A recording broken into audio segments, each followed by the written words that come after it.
Has learned about big plans for mass protests if Mr. Trump fires special counsel Robert Mueller. Our political reporter Melissa Caen says some of those ready to protest are Republicans. Melissa?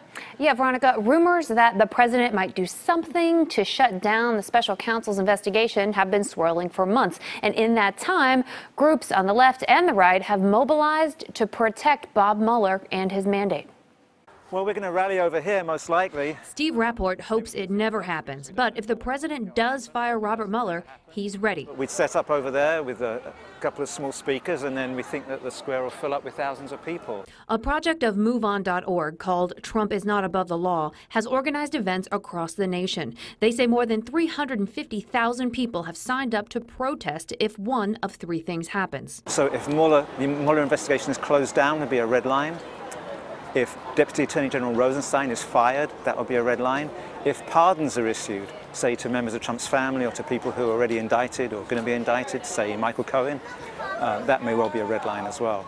6,000 people have pledged to protest in San Francisco if any of those things happen, although Steve expects many more thousands to show up. According to the group, more than 900 cities nationwide have begun to prepare for these rallies. In California, there are 96, including 26 cities in the Bay Area. For most places, City Hall would be the meeting spot. Steve says he's been thinking a lot about the U.S. Constitution, in part because he just became a U.S. citizen. Yeah, I'm so American now. In the process, he took an oath. To defend the Constitution against all enemies, foreign and domestic, and I take that really seriously. Another group is trying to protect the investigation by running ads during Fox and Friends. The message, mess with Mueller, end up like Nixon. I shall resign the presidency effective at noon tomorrow. The group behind the ads is Republicans for the Rule of Law. Sarah Longwell is the executive director.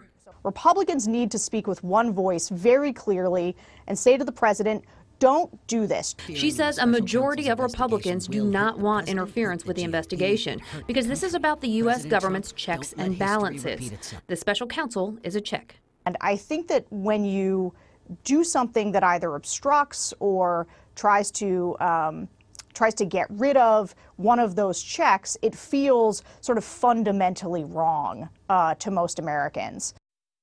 Now, just this week, the Senate Judiciary Committee passed a bill to protect the investigation with Republican support. But so far, Senate Leader Mitch McConnell says he will not allow a full vote. So both groups we talked to say their goal is to get him to reconsider.